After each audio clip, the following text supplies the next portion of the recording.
Muito bem. Os amados, com a graça e paz do Senhor Jesus, amém? Muito bem. Eu estou muito feliz de estar aqui com vocês. É um lugar, é uma igreja a qual eu tenho um carinho muito grande, né? Fiquei muito feliz com o convite do pastor Pedro, da mocidade aqui da igreja. Vou me apresentar, né? Eu acho que tem algumas pessoas que não me conhecem, né? Eu vim junto com a minha esposa, viemos lá da cidade de Santa Rita, né?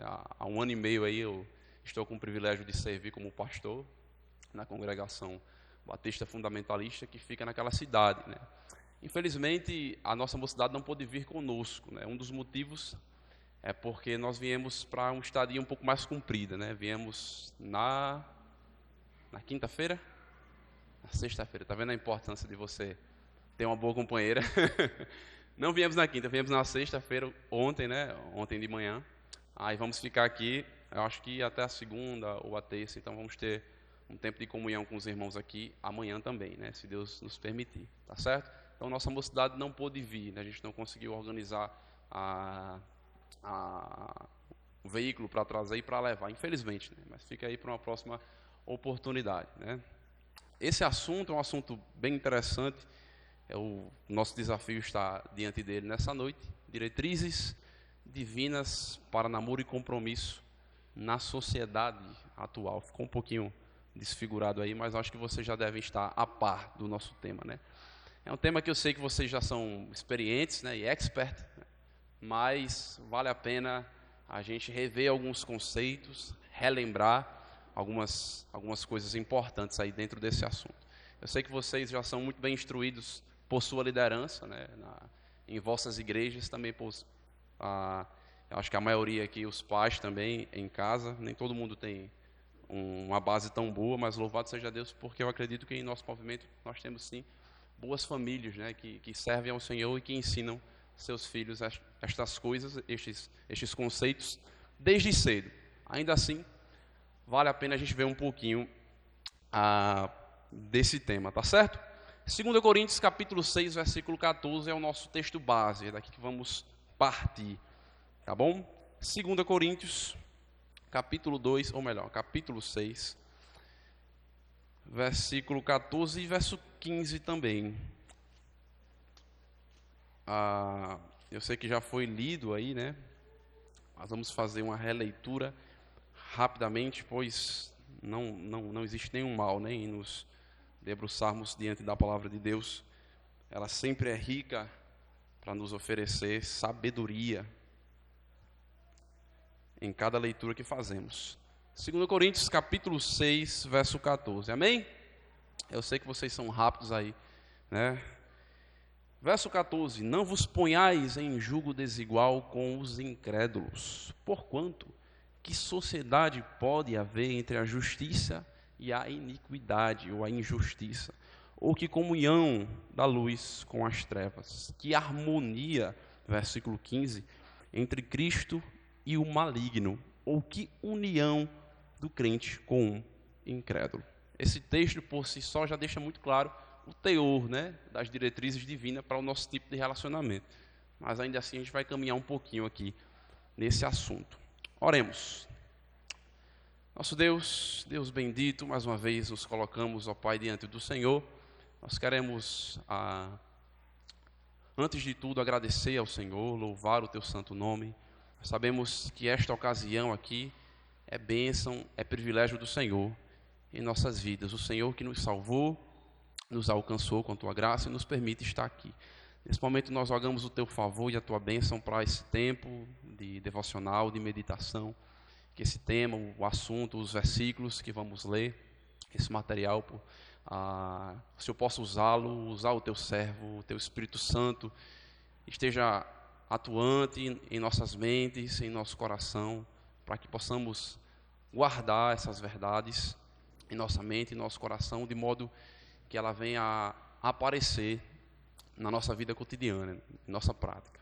Usa Teu servo, usa a Tua palavra, usa este material, em nome de Jesus. Amém. Então vamos para a nossa introdução, tá certo? Eu vou disponibilizar para vocês aqui nos slides praticamente a maioria do conteúdo. Então vocês vão poder, muito obrigado, pastor, acompanhar de diretamente comigo as coisas que eu quero que vocês aprendam nesta noite, certo? Vai ficar o mais claro possível para vocês, tá bom? Então, as palavras namoro e compromisso, né, elas não estão na Bíblia. Você não vai encontrar nas Escrituras a palavra namoro. Isso é um fato, acho que vocês já notaram isso, porque já leram a Bíblia diversas vezes, né? Estamos aqui diante de crentes, né? Mesmo assim, mesmo que ela não tenha esses termos, ela nos orienta perfeitamente sobre como seguir no período anterior ao casamento. Então a gente já está dando uma definição para namoro aqui. Namoro é o período anterior ao casamento. Então quando você namora para o quê? Casar, amém, né? Guardem isso, tá bom? Foi Deus quem criou o homem, foi Deus quem criou a mulher, foi Ele quem inventou a relação entre ambos. Então, nada mais justo, nada mais lógico que o próprio Deus tenha as diretrizes perfeitas aí para ambos homens e mulheres. Eu acho que não está tudo aí. Está cortado uma parte dos slides. Eu tenho o material completo aqui. Se quiserem fazer algum ajuste aí para o pessoal ver tudo. Ele está cortado aqui.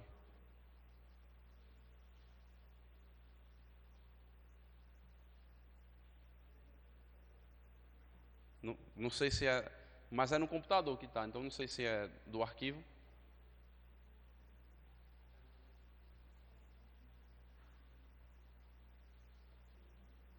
Quer dar uma olhadinha aí, irmão? Aí eu vou seguindo aqui com o pessoal, tá bom? Qualquer coisa o irmão vai me acompanhando.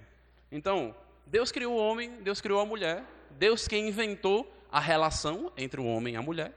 Nada mais lógico que ele tenha as diretrizes para que ela funcione da maneira ideal, né? Deus ele tem um manual de instrução do homem, ele tem um manual de instrução do relacionamento do homem com a mulher, tá bom?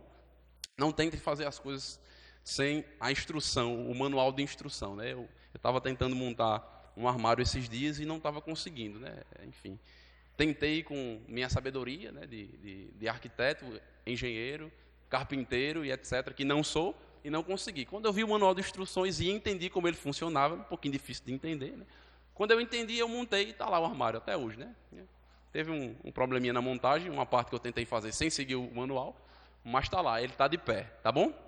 A parte que eu fiz sem a orientação do manual, que foi os pés, deu errado. O armário está sem pés agora, ele fica encostado no chão, né? Mas está em pé, tá bom? Não tentem fazer as suas vidas sem a instrução divina, tá certo? Antes de tudo, vale ressaltar que essas diretrizes de Deus, elas são totalmente contrárias às diretrizes, o conselho do mundo. Isso é um fato, né? Lá em 2 Pedro, abram comigo lá, 2 Pedro capítulo 2, versículo 20, ainda a nível de introdução. 2 Pedro capítulo 2, versículo 20, nos vai lembrar esse fato, né, de que existe uma diferença muito grande no parecer divino para com aquilo que o mundo nos recomenda. 2 Pedro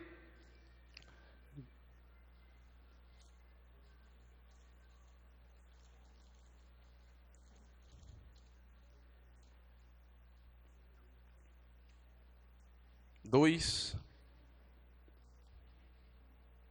20, amém? Diz assim: mas se depois de terem escapado das contaminações do mundo mediante o conhecimento do Senhor e Salvador Jesus Cristo, se deixam enredar de novo e são vencidos, tornou-se o seu último estado pior do que o primeiro.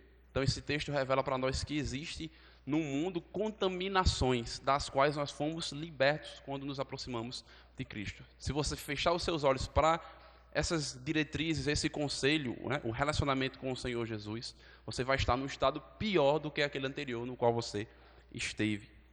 E assim por diante, tá bom? Então, a sociedade nos diz uma coisa. Ela nos diz que você pode ficar com quantas pessoas você quiser, né, ir de pessoa em pessoa, desenvolvendo experiências com essas pessoas e etc.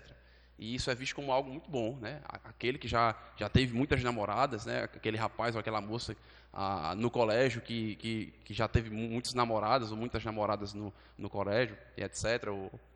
ou fora dele, é enaltecido pelas pessoas do mundo como o cara, né? O cara. Mas a Bíblia não. A Bíblia nos concede experiência para que não seja necessário experimentar o mal para saber que ele é ruim. Então, aprendam não na experiência própria que algo é ruim. Aprendam pelaquilo que a Bíblia nos fala e pela experiência de outras pessoas, tá? Muita gente tem esse mau hábito de só aprender quando ele passa de fato pelo problema, né? O pai chega para a criancinha pequenininha e diz, olha, não coloque a sua mão na tomada porque você toma choque. Mas ele, com a sua mentalidade muito madura, de um bebê, ele vai lá e ele coloca mesmo assim. No momento ali que os pais dão brecha, e o que é que acontece? Ele toma um choque. Então ele tem que experimentar o mal por conta própria para entender que o mal é mal. Muitas pessoas são assim com a sua vida relacional, seus namoros, né? Sabe que não deve fazer, faz e quebra a cara depois. Então, não seja assim, tá bom? A Bíblia também nos alerta, nós já lemos aqui no nosso texto base, sobre o risco de nos relacionarmos com incrédulos. 2 Coríntios capítulo 6, versículo 14 e 15, tá bom? Então, nós sabemos que isso é um tipo de relação que pode enfraquecer nossa fé e que também pode danificar os nossos princípios, aquilo que nós cremos, aquilo que nós entendemos à luz da Bíblia. No nosso estudo aqui, nós vamos pensar em algumas perguntas, tá bom? São 4 perguntas que eu separei para vocês, dentro desse assunto de namoro e compromisso, e vamos ver aquilo que nós aprendemos à luz da Bíblia e à luz do contexto em que vivemos. Então, esses são os 2 contextos que vão permear nosso estudo, nosso material que eu separei para vocês, tá bom? O que a Bíblia fala e o contexto em que nós vivemos. Claro que aquilo que permeia a nossa vida, nossa regra de fé e de prática é as Escrituras e nada mais, somente as Escrituras, tá bom? Mas é importante se situar no tempo, no espaço, onde é que eu estou, como é que eu aplico estes princípios imutáveis, tá bom? Da Bíblia, no ambiente em que eu vivo, tá certo? Não é mudando a Bíblia, mas é mudando as nossas vidas em conformidade com as Escrituras. Deu certo aí? Muito bem. Muito obrigado, meu irmão. Então tá aí. Nossa pergunta de número 1. Existe uma idade certa para namorar? Adolescentes devem estar namorando? Essa é uma pergunta interessante, né? Porque às vezes as pessoas querem definir idade para tudo, né? Não, o jovem tem que se batizar na igreja quando tiver 12 anos. A outras igrejas dizem, não, é quando tem 14, né? Aí não, tem que namorar depois que passa de 14, porque já não é mais pré-adolescente, é adolescente, aí inventa essas faixas etárias e tudo. Então, quando é o tempo de namorar, né? Aí nós aplicamos aqui para essa faixa etária, né? Que é a faixa etária de mais sabedoria do ser humano, que é a adolescência. Será que adolescentes, né? Aí vamos pegar aí dos 11 anos até os 17 anos, aí, essa margem, digamos assim, devem estar namorando? O que é que a Bíblia diz? Muito bem. A Bíblia não estipula uma idade específica. Isso é fato, né? Nós temos as pessoas na história, no enredo bíblico, né?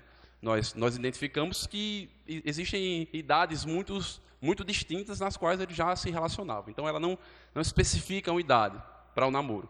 Mas, na nossa leitura das Escrituras, especialmente sobre o casamento, namoro é o caminho para o casamento, nós entendemos que o relacionamento em si exige uma estrutura e uma maturidade básica para acontecer. Uma maturidade e uma estrutura básica. Por quê? Muitas pessoas dizem, eu só vou namorar quando eu tiver um carro, uma casa, quando eu tiver isso, aquilo, né? E coloca uma série de coisas. Certo, você vai namorar quando? Nunca, porque muitas pessoas não conseguem essas coisas num tempo ideal, né? Então, assim, se você tem esses princípios, ótimo, são bons princípios e são importantes. Estão baseados nisso aqui. Eu quero ter uma estrutura para poder namorar. Mas, às vezes, essa estrutura, ela é muito ilusória, é muito distante, né? Uma casa própria na cidade tal, no lugar tal, ganhando tanto, coisas que você nem sabe se vai, de fato, conseguir. Deus permite que você consiga, tá bom? Mas é uma estrutura muito exigente, muito elevada, tá bom? E não estou dizendo, então, que não preciso de nada para que eu possa namorar. Não é assim também. Então, existe uma estrutura básica, né? Uma área financeira básica, uma maturidade espiritual básica e etc. A pressa de muitas pessoas, e é aqui que mora um dos defeitos da adolescência. Tudo é rápido, né? Tudo é apressado. Na adolescência parece que você vive 20 anos em 2 anos, né? E tem essa dificuldade, você é apressado para tudo. O contexto em que vivemos, né, de internet, de tecnologia, também é uma das coisas que contribui para isso. Tudo é rápido, né? Quando o celular demora 20 segundos para abrir um link, você já está... Tem que comprar um celular novo, porque esse processador é muito ruim, né? Tudo que demora faz mal para o adolescente. Ele tem esse defeito, esse problema, né? Aqui eu acho que todo mundo se identifica, que eu também sou assim. Eu não sou adolescente mais não, e ainda sou assim, com o celular, né? Quando demora, eu digo, né? Não tem jeito. Então, a pressa de muitos leva ao quê? Relacionamentos conturbados e até casamentos destruídos. Né? Namora nas pressas, se casa nas pressas e depois divorcia. Né? E aí quer casar de novo. Aí o pobre do pastor fica desesperado. E agora o que é que eu faço? Não pode casar, é recasamento. O que é que Paulo disse? O que é que Jesus disse? Né? O Velho Testamento, Novo Testamento, livro de Enoque, né? E tudo. Aí vai buscando ali o que fazer com as pessoas. Por quê? Por causa da pressa, da falta de estrutura, porque não começou certo. Aí o que não começa certo não vai terminar certo, tá bom? Livro de Provérbios, capítulo 14, versículo 29, nos diz: o homem paciente mostra grande entendimento, mas o adolescente apressado revela o quê? Insensatez, tá bom? Não seja o adolescente apressado. Outra coisa, a nível de contexto agora, na sociedade atual, de modo geral, para não ferir algumas pessoas, adolescentes não são maduros o suficiente para considerar o casamento. Namoro é o caminho para o casamento, tá bom? Por que não são maduros o suficiente? Um dos motivos está aqui, ó. Estudo básico, você está no fundamental, está no ensino médio e etc. Limitações financeiras, está namorando, chegou o dia dos namorados, painho, mãe, eu tenho um dinheirinho aí que eu vou comprar um presente para a namorada, né? Acabou-se tudo, meu amigo. Limitações financeiras, adolescência estendida. O que é isso, adolescência estendida? A infância estendida, né? Aí, que a adolescência é algo que inventaram, não existia muitos anos atrás, né? Você era menino, depois era homem, né? Menino, homem, menina, mulher. Não tinha esse negócio da adolescência, esse processo, né, intermediário entre o menino, não tinha. Aí inventaram, que é uma extensão da infância, né? Você chega, um rapaz de 20 anos de idade, a coisa mais importante que ele consegue fazer é o quê? É passar de fase num jogo, né? Eu peguei mestre no Free Fire. Aí você vai ver o cara não terminou nem o ensino médio. Não vai entrar num curso, não tem um bacharel, não vai ter um mestrado nunca na vida num curso, né? Mas é mestre no Free Fire. Então vejam esse desequilíbrio, né? É uma criança de 20 e poucos anos de idade. Não estou dizendo que Free Fire cuidado, viu? Nada, né? O pastor está falando que não pode jogar Free Fire, aí chega em casa, né? Enfim. Não é isso não. Vocês me entenderam, vocês são inteligentes, vocês são espertos. Então, nesse contexto aqui, estudo básico, limitações financeiras, adolescência estendida, são inimigos da ideia de casamento cedo. Casar nesse contexto aqui é complicado. Nesse contexto, o namoro vai direcionar esses indivíduos ao quê? Uma grande quantidade de estresse emocional, estresse físico, né? Estresse mental, antes que eles tenham idade. Não estou estipulando idade, estou estipulando uma época, tá bom? Suficiente para lidar com isso. É complicado isso aqui. Outra coisa, não vai ser interessante, por exemplo, dentro disso, lidar com corações partidos, rejeição e distrações em um momento em que necessitam estar focados em sua educação e desenvolvimento. Está lá o jovem apaixonado, né? No colégio, vou colocar o colégio aqui. Apaixonado, encontrou a varoa dos seus sonhos, né? Não vou falar se é crente ou não, porque a gente não chegou nesse assunto ainda, mas está lá, a mulher dos seus sonhos. Se apaixonou. Aí ele passa um tempo criando coragem para chegar nela, fala, se declara. Aí ela, rapaz, você é só amigo, né? A friendzone, né? É só amizade, não quero mais.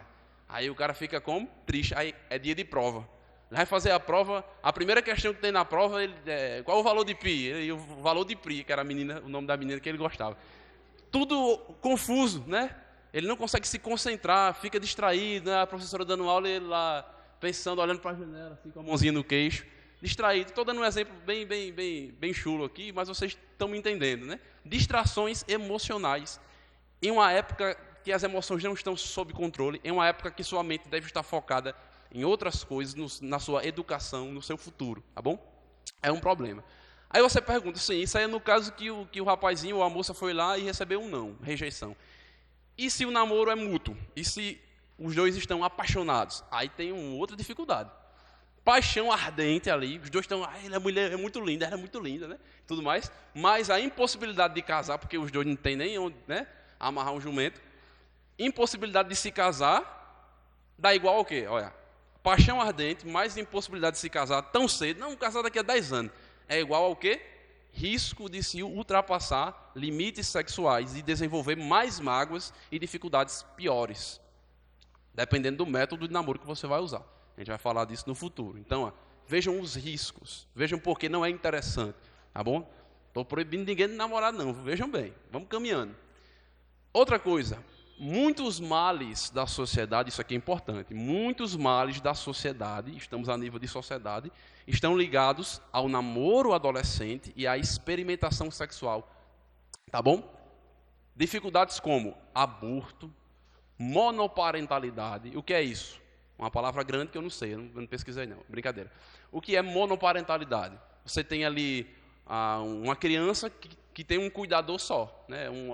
Só a mãe, um responsável só, mora só com a mãe ou só com o pai. Por quê? A menininha se engraçou lá, engravidou, né? Aí, olha, rapaz, engravidei de tudo, rapaz, se vire, quer nem saber. Aí foge, sai, aí fica ela com um menininho, cresce, sai do colégio e etc. E fica naquele contexto, né? Enfim, monoparentalidade, só com o pai ou só com a mãe.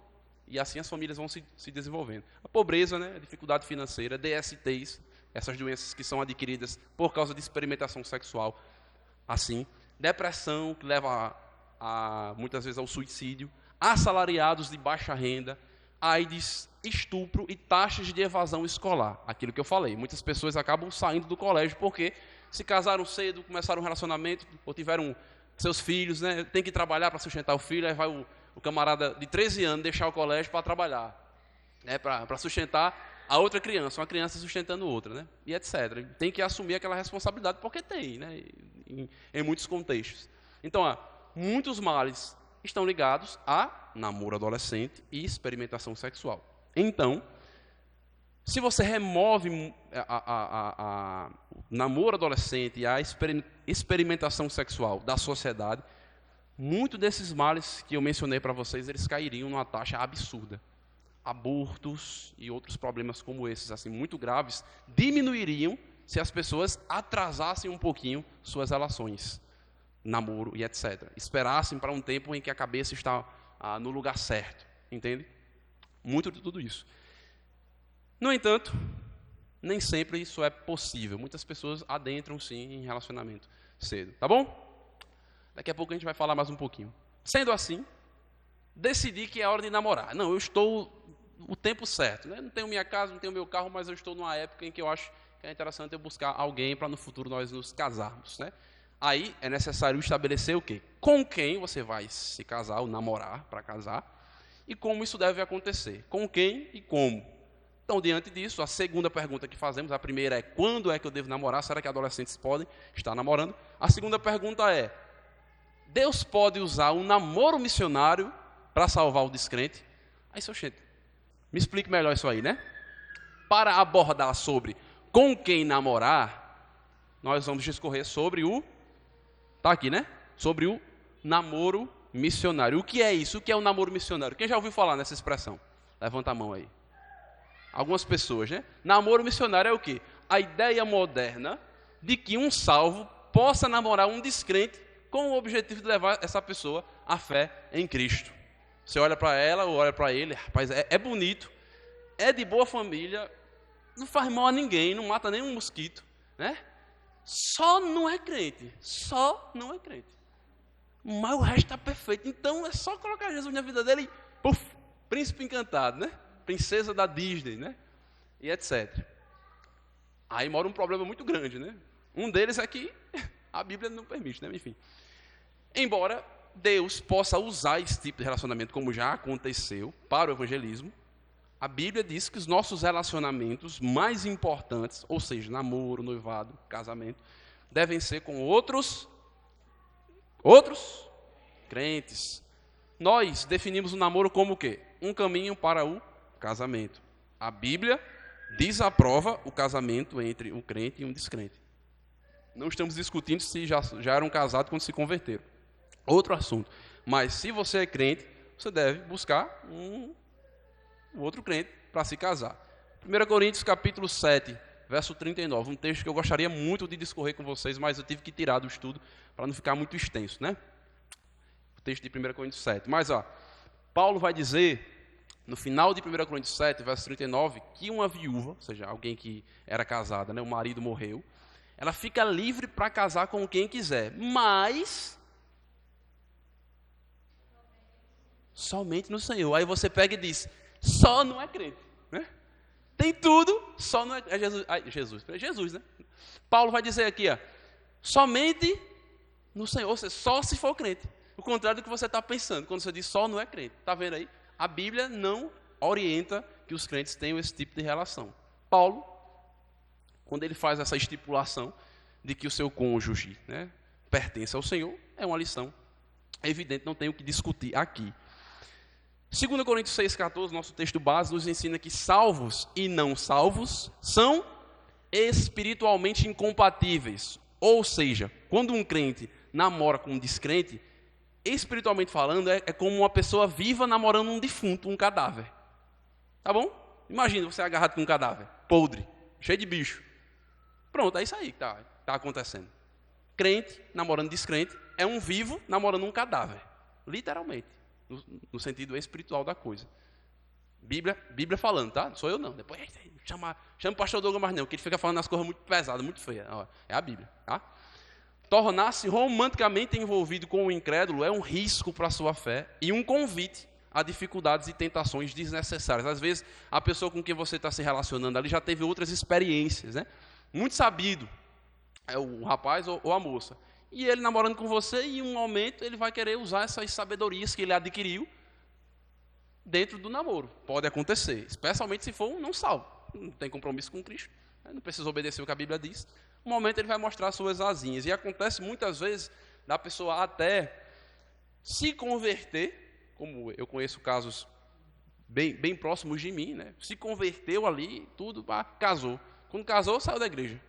E levou a varoazinha, a ovelhinha da igreja junto, né? Então ele foi para a igreja, namorou com a menininha da igreja, casou-se, depois que casou, levou ela para o mundo. Está lá, tomando cachaça e ela do lado. Por quê? Namoro missionário, né?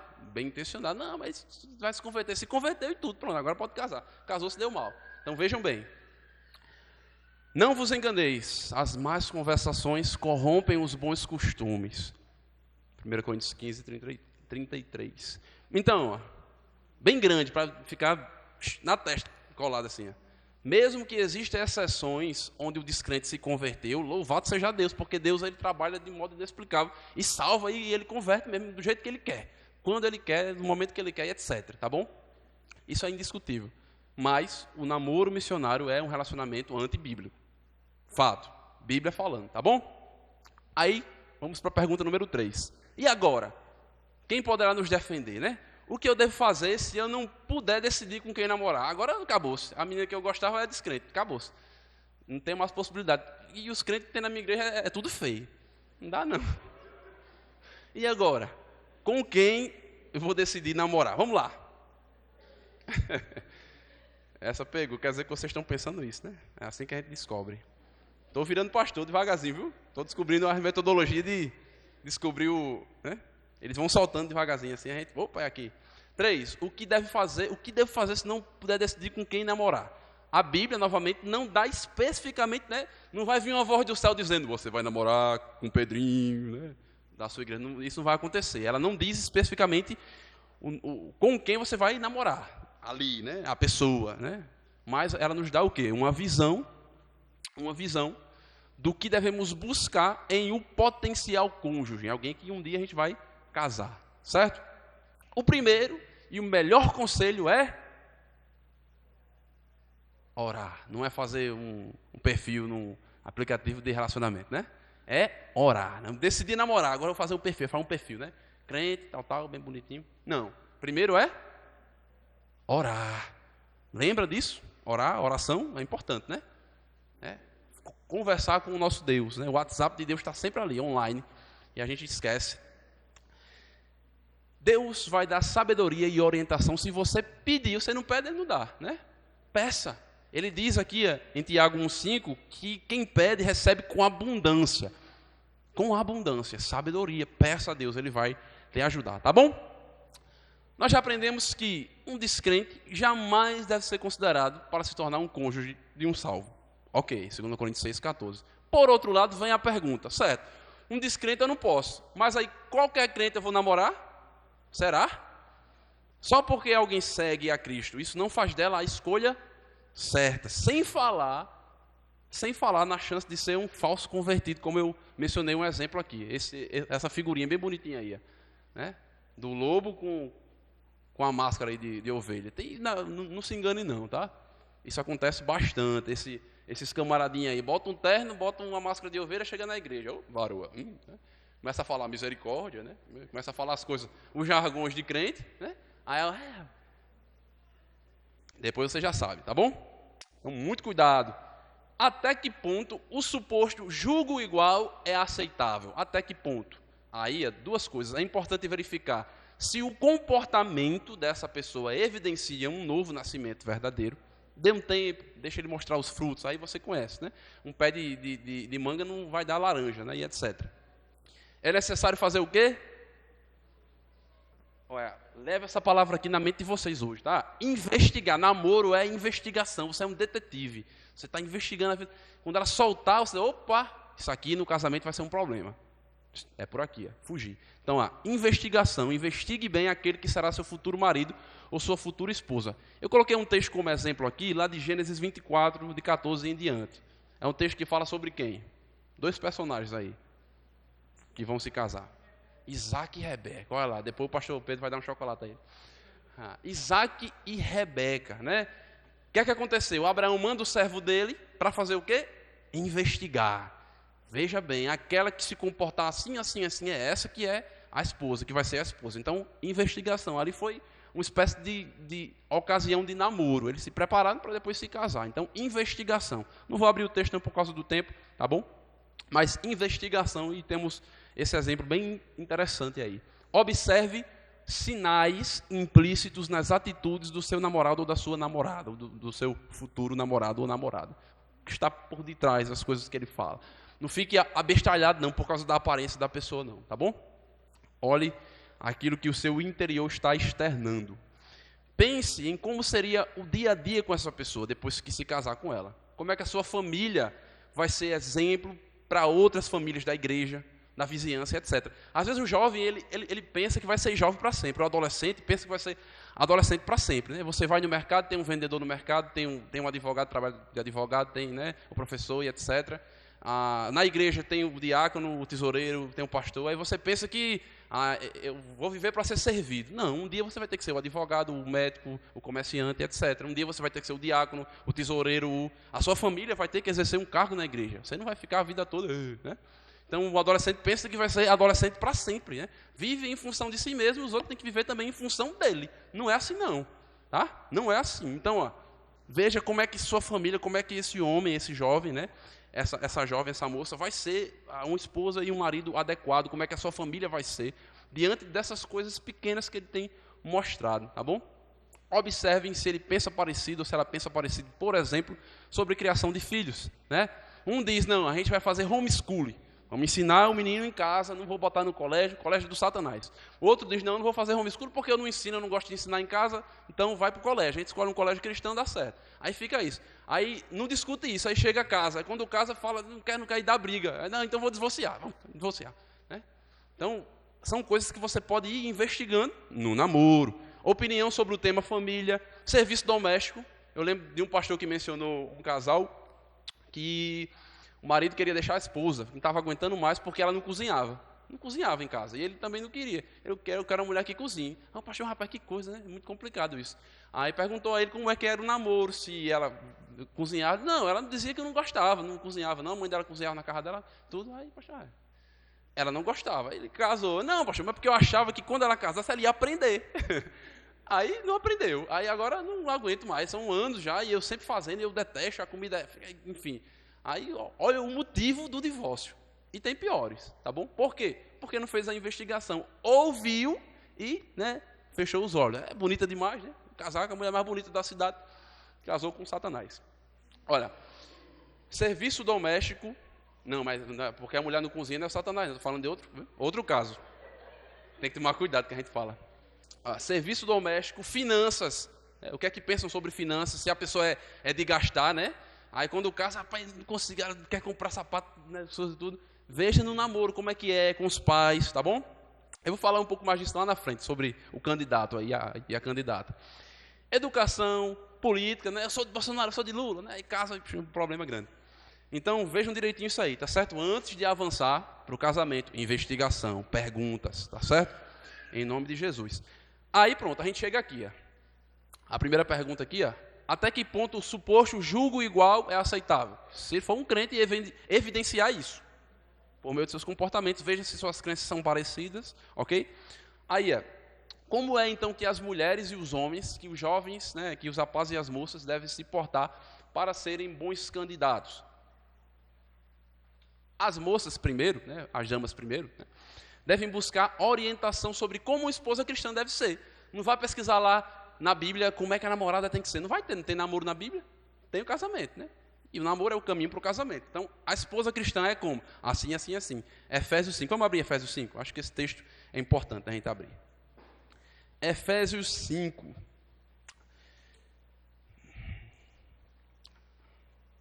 Eu estou correndo aqui porque foi um desafio grande eu condensar 6 estudos num só. Isso aqui são 6 estudos num só. Foi uma bênção fazer isso.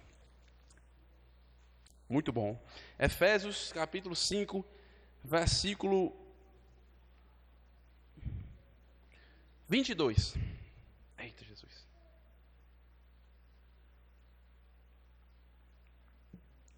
As mulheres sejam submissas ao seu próprio marido, como ao Senhor.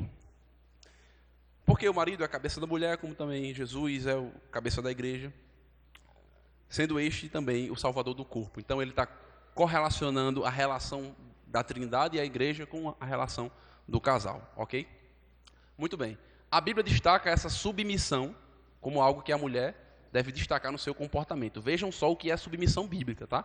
O marido não está acima da mulher, de jeito nenhum. Deus, Pai, não está acima de Deus, Filho. São cargos diferentes, funções diferentes, em pé de igualdade. Homem não é superior à mulher, mulher não é superior ao homem, eles possuem cargos diferentes, tá bom? Submissão é o quê? Ajudar e apoiar a liderança do marido. Às vezes dá trabalho, porque o marido é bobalhão, não escolheu certo, né? A mulher meio que assume a liderança da casa.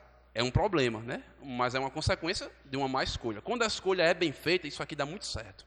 É por isso que o namoro é tão importante. É a garantia de que a submissão bíblica vai dar certo, senão não vai dar errado completamente, tá? O homem pega e diz, você tem que me obedecer, que é para ser submissa. Não tem nada a ver isso aqui, nada a ver. Tá certo? É mais profundo. Quando for um evento de casado, aí vocês vêm e eu explico direitinho, tá bom? Então, a submissão, uma das virtudes mais importantes da mulher no casamento. Eu vou explicar mais um pouquinho já já.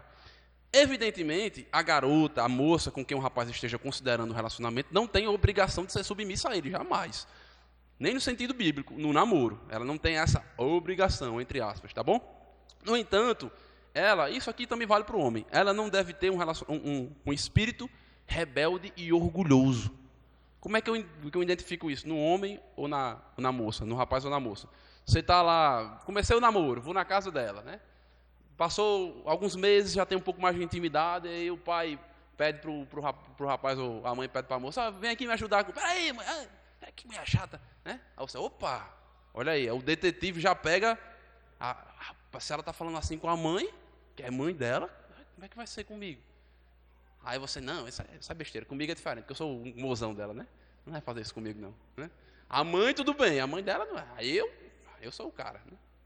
Aí está o problema, fechando os olhos no período da investigação. Tá bom? Então, ela não deve ter um espírito rebelde ou orgulhoso. Deve se submeter às autoridades que estão sobre ela em amor. Ela deve estar disposta a ser liderada, da forma bíblica. Tá bom? Lá em Provérbios 31, não vou abrir esse texto também, 10 a 31, nos fala sobre a esposa, a mulher virtuosa, uma esposa de caráter nobre. Mostra que ela tem que ser disposta, generosa, amorosa, forte e sábia. Depois você abre o texto e veja se não é isso lá, tá? Provérbios 31, do 10 em diante. Se não for isso, aí você depois me questiona. Ele resumiu errado, não era assim não. Disposta, generosa, amorosa, forte e sábia, tá? 5 coisas. Outros textos, como de 1 Pedro 3, de 1 a 4, discorrem sobre esse caráter puro e piedoso de uma mulher. Então você tem que buscar ser semelhante a isso aqui, tá? Ninguém vai ser perfeitamente isso aqui, mas é a nossa busca, é a nossa procura. É assim que uma moça deve buscar ser o mais parecido possível com o perfil da esposa cristã na Bíblia. Aí chega a vez dos rapazes, né? Vai falar só das meninas, se deram mal. Os rapazes devem levar em conta as exortações bíblicas para o marido. Aí você vê, era melhor, né, que fosse a submissão. Efésios 5, a partir do 25, ele diz: maridos, amai vossa mulher como também Jesus amou a igreja e assim mesmo se entregou por ela. Só aqui você já se deu muito mal, né? Entre aspas, estou brincando, tá? Por quê? É um amor muito profundo. Eu estou falando aqui do amor de Cristo, tá? É o amor que nos salvou, que nos alcançou. A Bíblia diz que o marido tem que ter um comportamento, um amor semelhante ao de Cristo. Um amor sacrificial, abdicativo, né? Um amor que obedece também, porque ele obedeceu ao Pai em tudo. Um amor que abdica das próprias vontades em detrimento da vontade. Jesus abdicou da vontade humana para obedecer à vontade do Pai. Então vejam como o desafio masculino é muito maior, tá bom? Biblicamente. Não é do jeito que estão fazendo aí, está tudo errado. Amai vossas mulheres como também Jesus amou a igreja, para que santifiquem tudo e etc. Ele vai continuar aqui, tá bom? Então, o amor. Ser amoroso é uma das virtudes mais importantes para o rapaz que é cristão, ser um bom candidato. Amar como Jesus ama. Aqui não é só a pessoas específicas, é demonstrar esse amor na sua vida. Um homem deve amar a Deus acima de tudo, estar disposto a ajudar, deve ser responsável, deve ser humilde, deve ser sábio, deve ser amável, deve ser misericordioso, deve ser um bom líder. Qual o problema?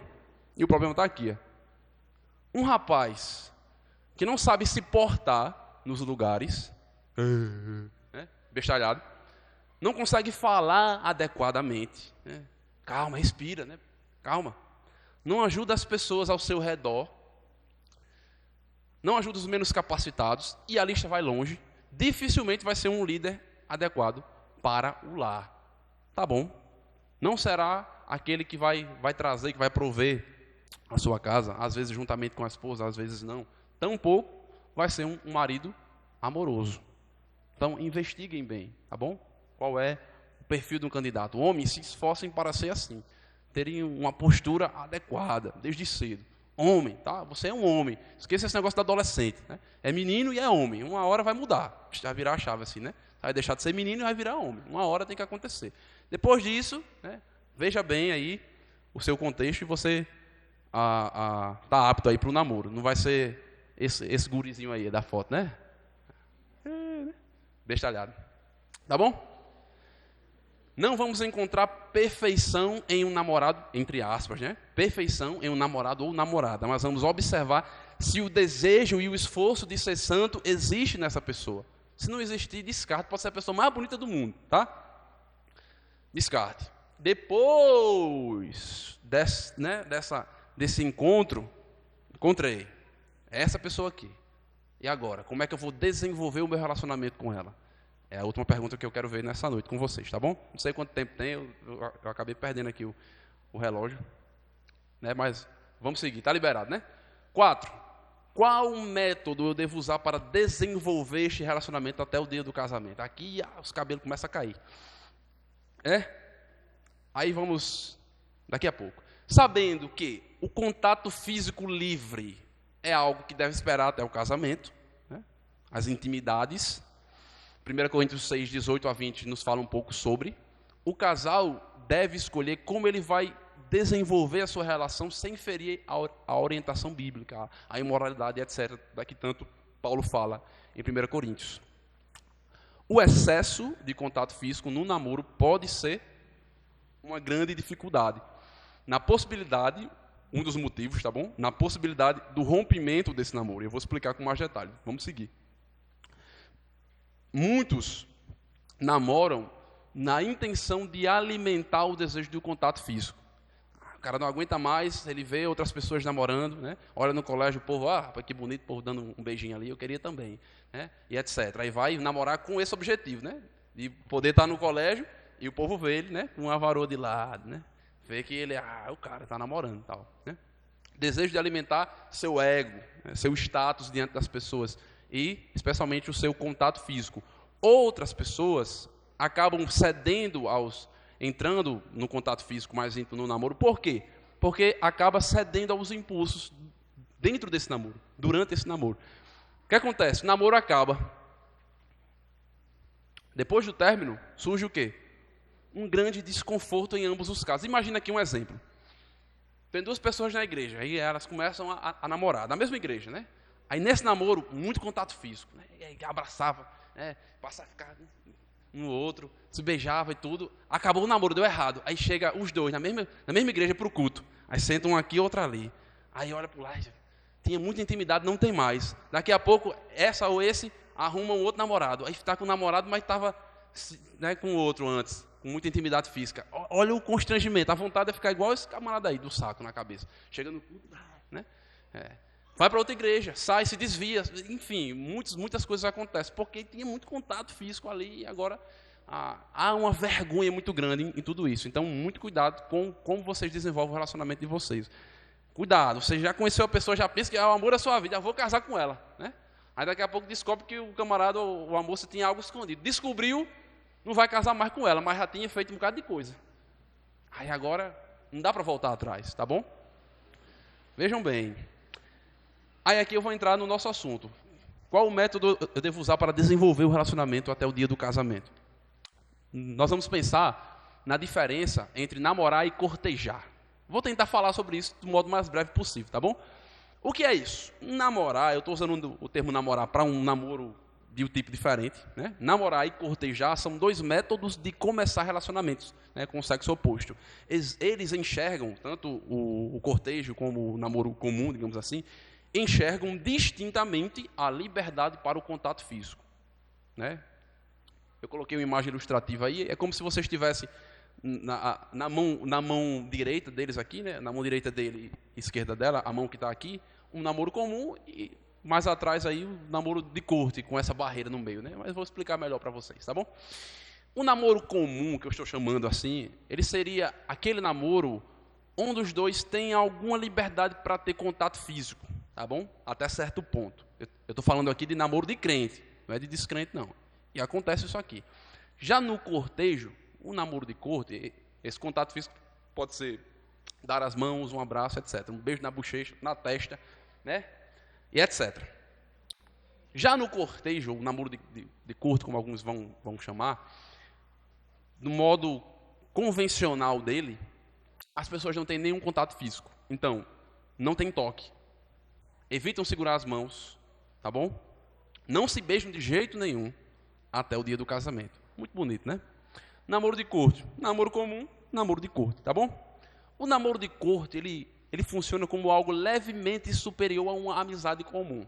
Uma amizade comum com o objetivo de se casar no futuro, com o objetivo de investigar e etc, tá? Nele, muitas vezes, os namorados só passam tempo juntos na supervisão de um familiar, especialmente, né, de preferência, os pais, o pai ou a mãe ali, ou os dois, né? O casal vai estabelecer aí de antemão que as suas intenções, um para com o outro, é de ver se a pessoa é um parceiro adequado para o casamento, certo? Tá claro para vocês aqui? Tá, né? Vamos lá. Os defensores desse tipo de casamento, né, de corte, eles afirmam que esse método de casamento, de namoro, né, eles afirmam que esse método vai permitir que duas pessoas se conheçam em um ambiente sem as pressões da intimidade física ou as emoções nublando a sua visão. Então, é isso que eles afirmam. Se não tem nenhum contato físico, não vai ter como eu me influenciar por esse toque ou por essas coisas aqui na minha decisão de casar ou não com ela. Certo? Não tem nada embaçando aí a sua visão. Aí vamos para as dificuldades do namoro e do cortejo. Ou seja, nem tudo são flores, tá bom? Tanto num caso quanto no outro, você pode lidar com dificuldades, tá bom? Dificuldades do namoro comum e do cortejo. Aos que namoram, passar tempo a sós com um membro do sexo oposto, que ele acha atraente, né? Acha bonito e etc., pode apresentar tentações muito difíceis de resistir. Isso acontece muito. Não pense, aqui a gente pode ficar sozinho. Se a gente estiver sozinho dentro de casa, eu e ela somos dois crentes, a gente não peca, porque a gente é crente. Eu me garanto, rapaz. Não pense, não. Aquele que está em pé, veja que não caia, tá bom? não são só a questões espirituais que estarão ali, mas questões biológicas, bioquímicas, tá bom? Físicas. Hormônios que talvez você nem conhecia vão aparecer e vão gritar dentro de você, e você vai querer fazer e acabou. Depois que fizer, você se arrepende. Mas no momento não, é tudo flores, tá? Então, questões espirituais, questões físicas vão estar envolvidas. Não pense. O conselho bíblico é sempre fugir. Não é tentar resistir, né, às tentações. Fuja, não se coloque em uma situação de tentação, se você consegue evitar.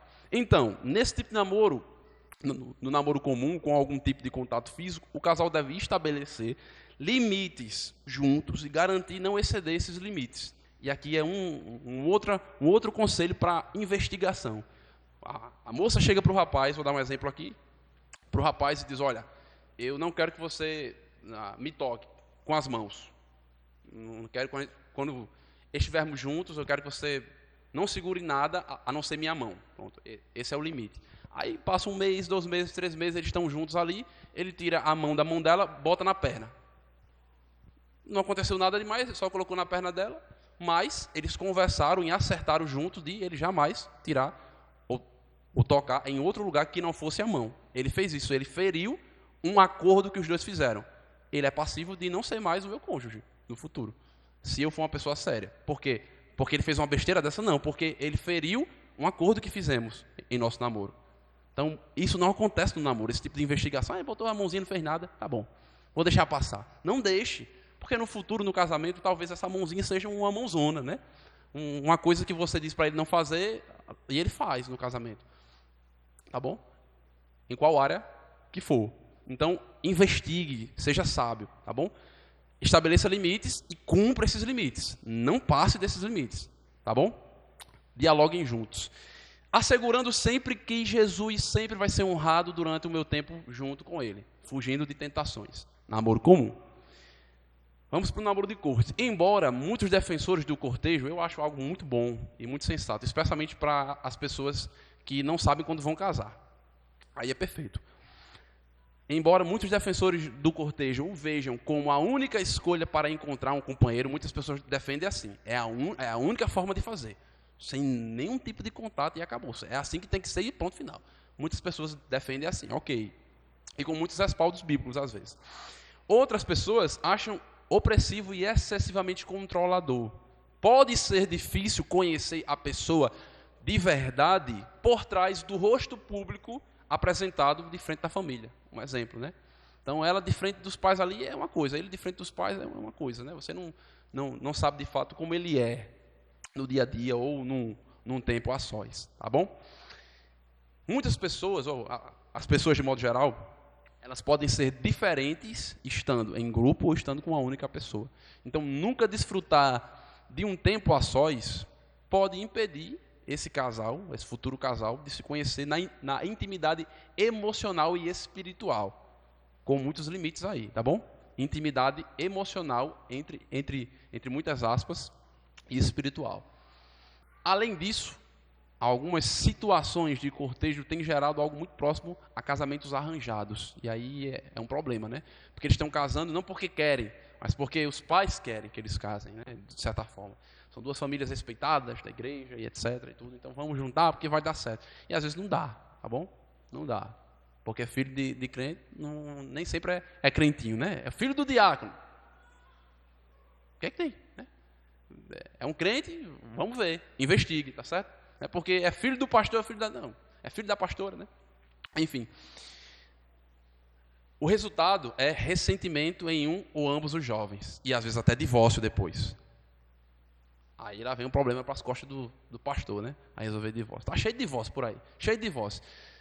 Uma solução para esses divórcios é isso aqui, é vocês aprenderem a namorar. Vocês namoram errado e depois quer divorciar, quer casar de novo, quer casar 3 vezes, né?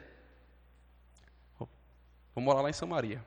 Muito bem, é importante lembrar, já estou concluindo, tá certo? Que nem namorar ou cortejar é uma ordem nas escrituras. Está escrito lá, no jeito exatamente que tem que ser, até porque nós temos diversas narrativas diferentes na Bíblia, diversas histórias diferentes de namoro, noivado, em vários contextos diferentes, em várias dispensações diferentes da Bíblia, em que os namoros e esses processos de namoro e relacionamento foram diferentes, tá bom? Então não dá para eu dizer, olha, tem que namorar igual foi Isaac e Rebeca, tem que namorar igual José e Maria. Diferente, tá bom?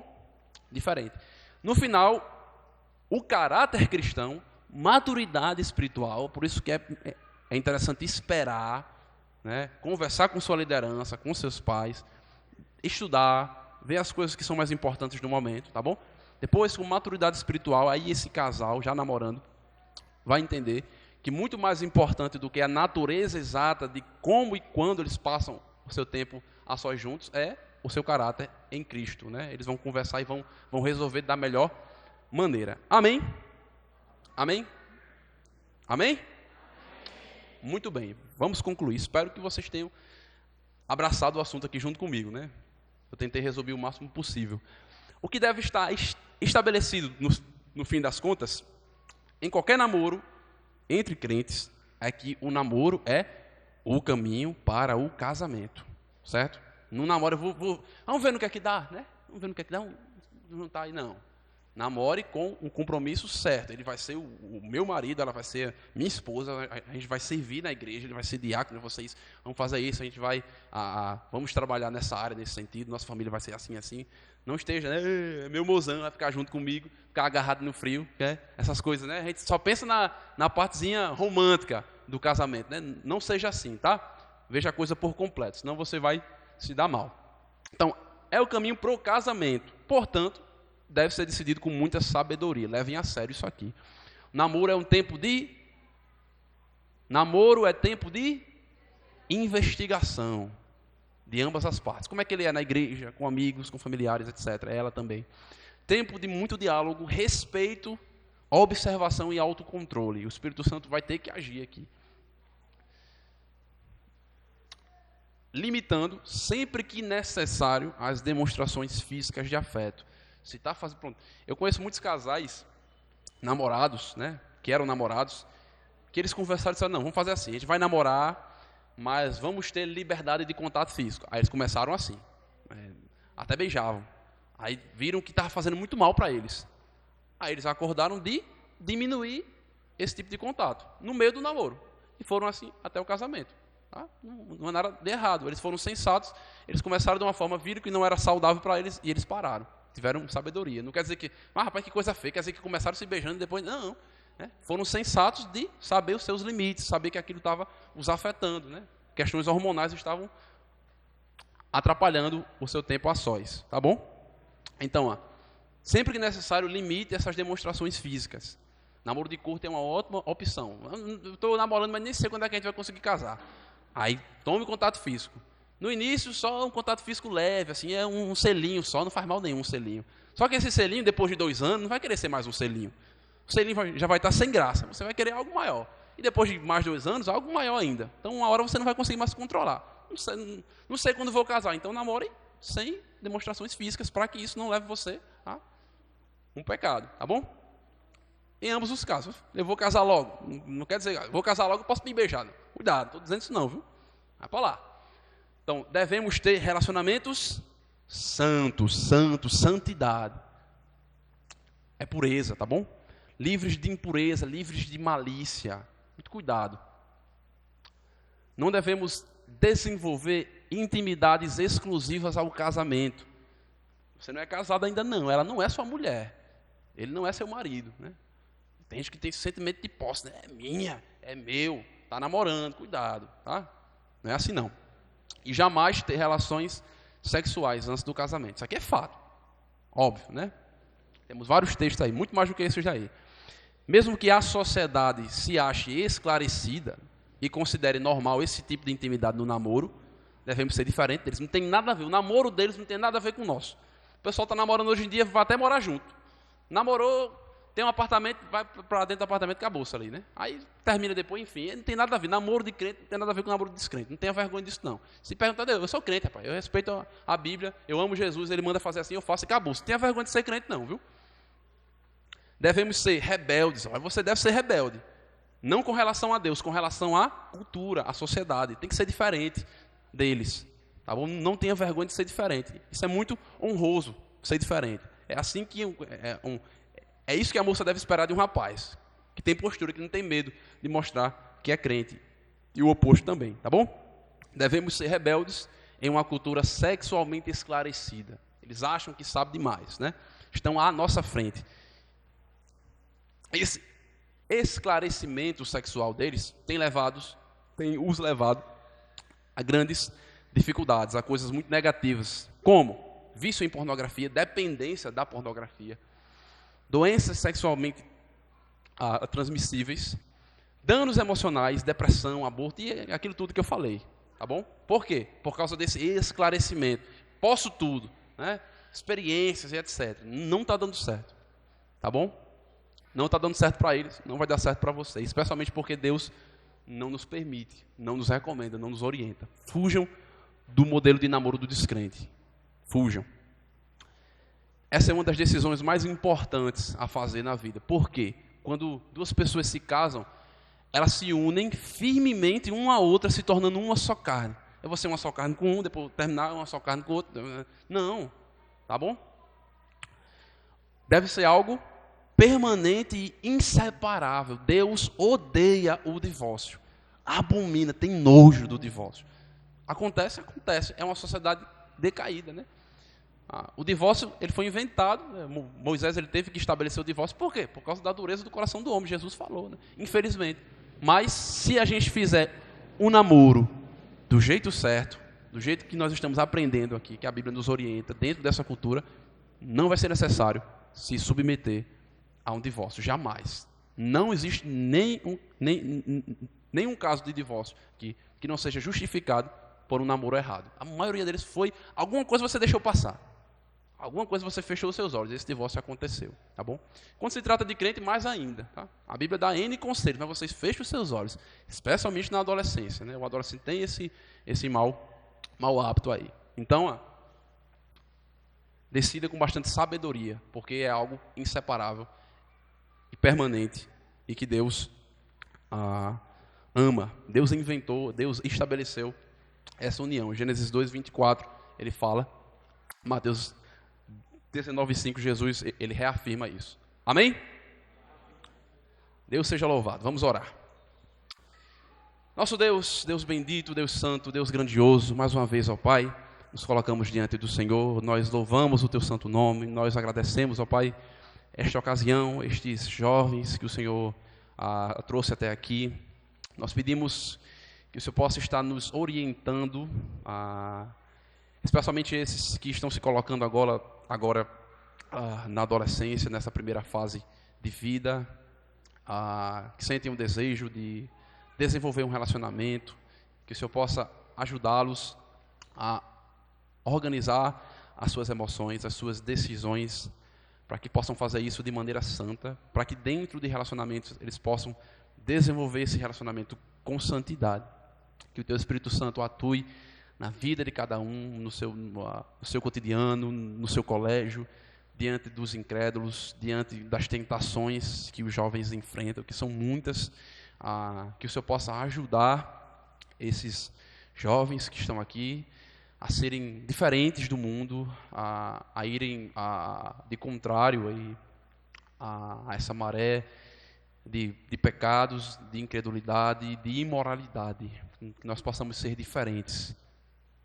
Em nome de Jesus, esse é o nosso desejo, essa é a nossa oração, gratos por tudo que o Senhor tem nos favorecido. Amém. Muito bem, então eu vou devolver aí a palavra, é Joabe ou pastor? Joabe, muito bem, vem cá, meu irmão. E mais uma vez eu agradeço aí pelo convite, tá bom? Deus abençoe grandemente esta igreja, esta mocidade. E amanhã nós nos vemos aqui.